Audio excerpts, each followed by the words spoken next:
Thanks, Ardy. I think you presented a very compelling proposition. But sometimes I think if we didn't have religion, humans would have been better off, because there's been so much violence perpetrated in the name of religion. Just like your comments on that.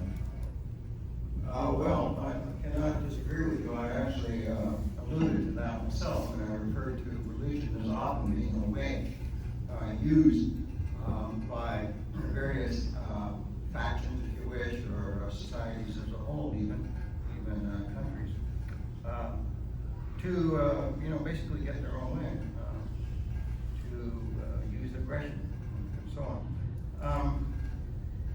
That's true, but we live in a dualistic world, and so what you described is not all that pretty, but the exact opposite also exists, and it's that exact opposite that we are actually asked to respond to. We are asked to look into ourselves. That old that story about the grandfather talking to his grandchild, and he said there are two wolves out there, and the one wolf more or less seeks to destroy, and the other wolf basically supports and helps. And the grandchild says, well, which wolf comes out on top? And the grandfather said, the one you feed. The one you feed. So how do you feed yourself? What is it? I mean, yeah, it's, in this world, I'm looking at today's world now too, and I think, okay, yeah, it's been one step forward and now it's 2 steps back, okay? And that is the way it's been throughout human history. It's always been that way, but gradually, little by little, in fits and starts, humanity has kind of figured it out. We've evolved, in our terms of our consciousness. Our consciousness has evolved. And I think if you read the work of Ken Wilber on the evolution of consciousness, then he describes it as a journey from animal consciousness to divine consciousness. Well, maybe pure animal consciousness has a lot to do with survival. Eat or be eaten type of thing. And we've come a long way from that. So I think it's within each and every one of us to be able to just step back and look at ourselves and say, no. I can be an instrument for peace. I can be somebody who is helpful in the world. I'm going to feed that wolf. That's what I'm going to do. I'm going to stand up for what's right. I'm going to practice love. Do that. Or just adopt one basic principle: do no harm. Do no harm. And we're all, we all know what that is. We're all smart enough to figure that out. We know what harm is. We know where it is. Do no harm. And if we all followed that principle, what a wonderful world it would be. Anybody else? Yes? Anybody else, please?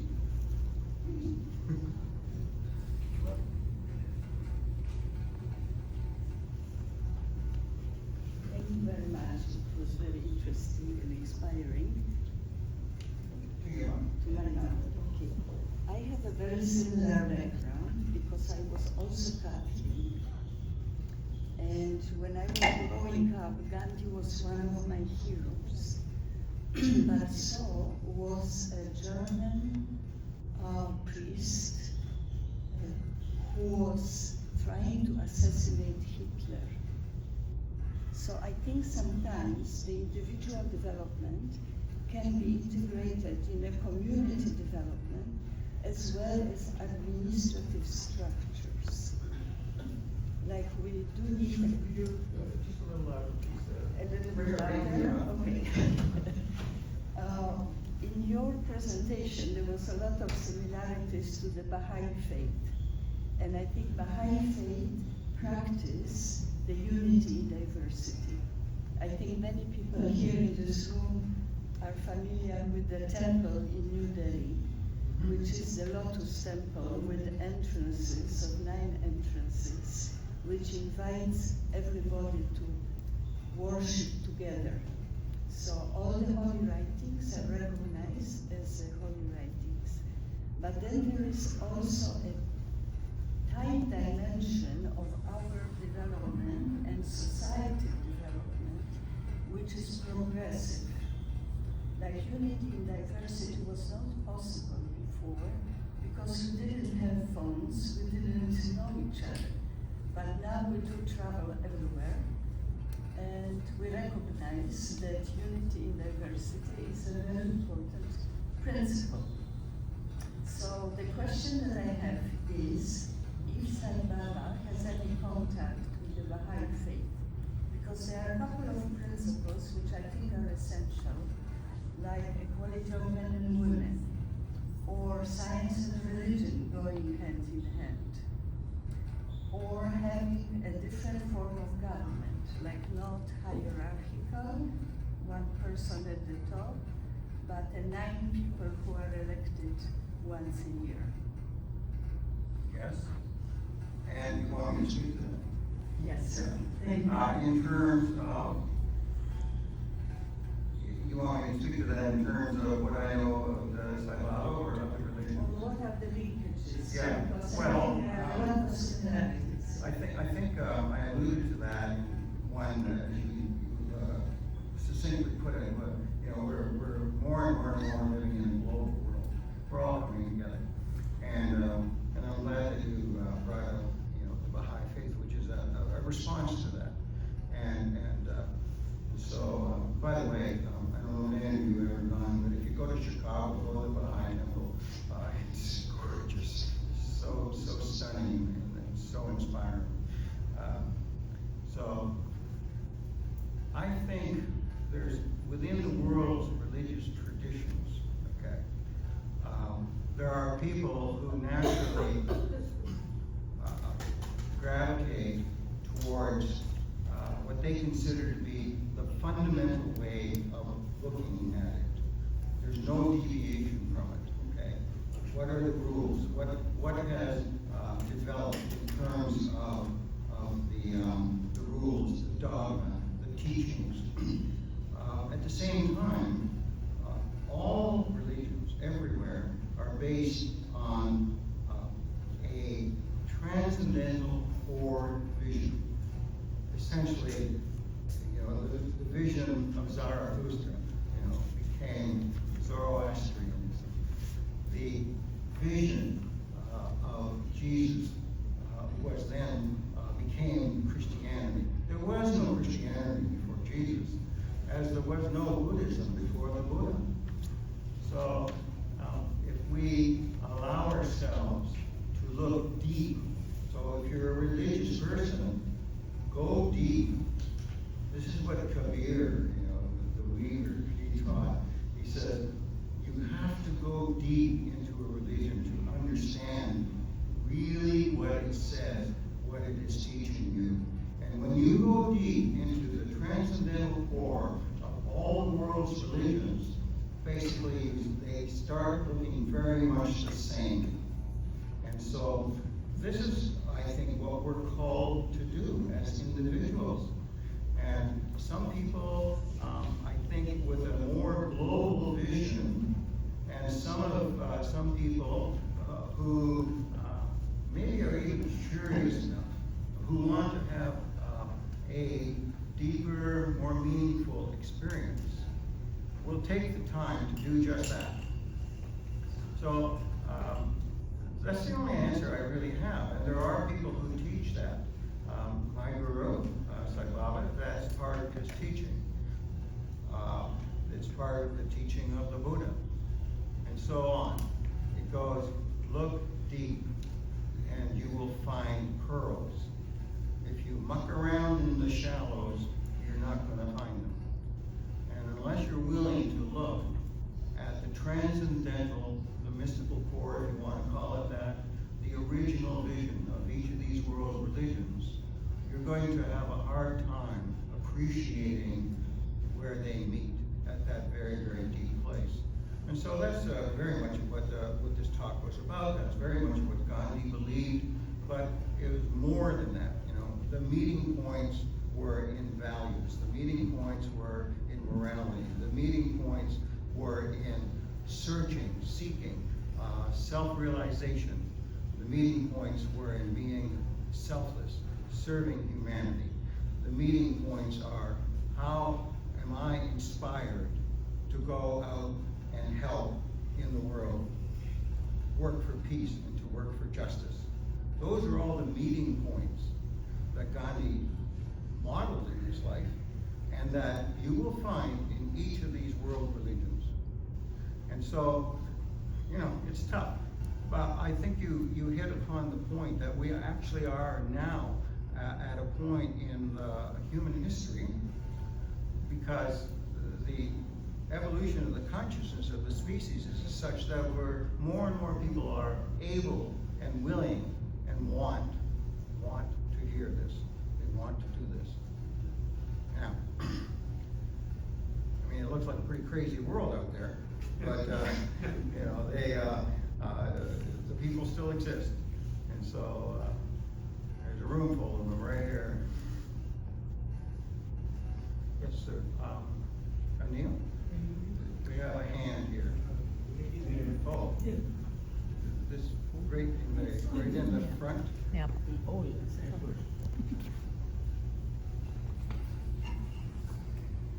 Thank you for your presentation. You mentioned the word dogma and God. Well, Sorry, can't hear you. I say you mentioned the word Bring it to, dogma. closer to your face, please. Yeah. Can you hear me now? Yeah. Okay. You mentioned the word dogma and God. It's very interesting. There are as many gods as there are dogs, and not all dogs are the same. So we must recognize, first and foremost, that some gods can be unforgiving and violent, and some religions do not encourage their adherents to think. They must submit. The only religion that exists in the world today is Islamism, that is violent. And we must recognize this fact, and if we don't, it's to our detriment. Because in the Islamist faith, life on earth is not precious. It's the gift that we receive in the afterlife, and martyrdom is held very highly in their consciousness. They're not encouraged to think about the inner being. They're encouraged to think that Allah has the solution to everything, and they stick to that book. And if we don't realize this fact, we're only going to do ourselves harm. I don't agree with Gandhi when he says that all religions have the same values. Look at the Baha'is in Iran. They were butchered. There are very few Baha'is left in Iran today. How do you explain that? Well, the way I explain that is you have different factions within religions that rise and fall. And I think if you actually go to the core of each of these religions, you will find that they're very equal. Because you speak of Islam, but I'm not an expert on Islam, not at all. But I have done, I very much appreciate some of the writings of some of the great Sufi masters, the mystical adherents of Islam, if you want to call it that. Those who have taken the time to dive deep into it. And then they don't start sounding much different than the author of the Tao Te Ching. They don't start sounding much different than the great mystical writers within Christianity. I think if you really go deep, if you're immersed in the ways of the world, then you're going to be very worldly. And so, within Islam, yes, we have a huge problem of fundamentalism. We also have a huge problem of fundamentalism within many religions. I do agree very, very much with Gandhi that there is an equality in religions, but you can't go across the board with it. Gandhi also recognized this. It was not, it wasn't in the rules, it wasn't in the dogma. That's not where the meeting points were. The meeting points were in the core belief, the transcendental vision of the founders of these religious faiths. The meeting points were once again in the shared values of these religions. And so I don't agree with you that Islam is simply a religion of violence, and that that the followers of Islam are out to slaughter the rest of the world. I just don't agree with that at all, because I think that actually the vast majority of people, Muslims, are very peaceful people. What I do believe is that the people you're talking about get a lot of press. And yes, and it's very vicious, it's very difficult. But maybe this is, we're living in an era of 2 steps back at this point. So we have to acknowledge that and continue to work, continue to do your own work, continue to do the work. If you feel that there's some benefit to talking to your neighbor, making peace in the world, of interfaith dialogue, if you wish, then those are very worthwhile activities. I think that's the answer. It's the only answer I can come up with, is to involve myself with people and groups and organizations who see that as worthwhile, as a worthy endeavor, as a great way to spend time in the world, as a way to make a difference.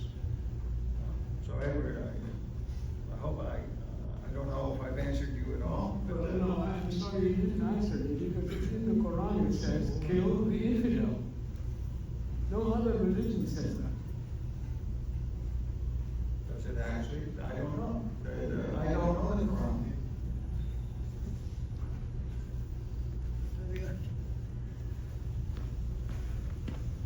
Thank you. You mentioned it's a crazy word that brought to my mind, what can people like us do for all the crazy things going on between Ukraine and Russia, in the Gaza area, and now, just recently we heard between Thailand and what's the other country? Yeah. So, just to repeat, my question is, what can people like us do to stop this craziness going around in this crazy world? Well, I think I've brought out a few things. I will quote Buddha, or in so many words, it won't be an exact quote, okay? So what the Buddha said, he said, light up your corner of the world. That is enough. Just bring light to where you are. What else are you going to do? Unless you decide on a route of activism of some sort or another. I did that when I was a young man. I decided I was fed up with. I looked out there and I saw the world from a young man's perspective, and all I saw out there was injustice. I saw the civil rights movement and the war in Vietnam. You don't listen to the great. They were all lying to everybody, and it was after influence, and it was after money, trade, kill communism, etc., etc. And I was fed up with it, so I became involved. I became an activist. Okay, so all right, I put my energy into that, and over time, it's safe to say that a difference was made. In the United States, the civil rights movement actually brought about considerable changes, not just within society, but to a certain degree, how society viewed, equal rights for everybody, how they viewed race, and so on. It's not 100%, I can tell you that. It's still, one step back, two steps, and then it's two steps forward, one back, and then one forward and two back. And it's like that. That's how it goes. That's how it's gone throughout society. So outside of becoming an activist, then what can you do where you are in your world? Well, you can turn around and shake the hand of your neighbor. You can, on a day-to-day basis, you can model what Gandhi stood for. You can model being a good neighbor, understanding your neighbors, understanding that person across the street who has a different faith, who looks different than you do, who has a different color skin. You can go over and you can talk to that person. And so in this way, you can bring some light to your corner of the world. And this is all we can do unless somehow or another it's part of your vocation, or maybe part of your karma, if you wish, that to go out in there into the world and be more active, to fight, if you wish, in some way or another, to act, to work for justice and peace. Those are things we can all do in little ways.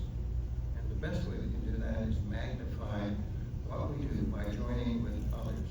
And that's why there's organizations like this.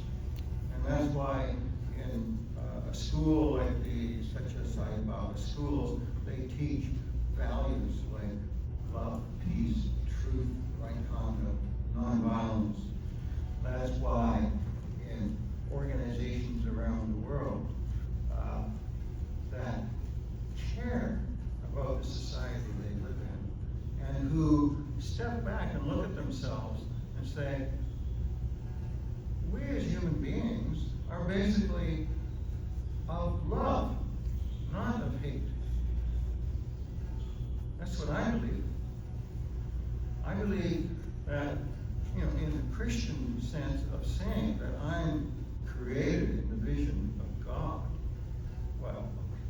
well, in my world, God is love, and is highly misinterpreted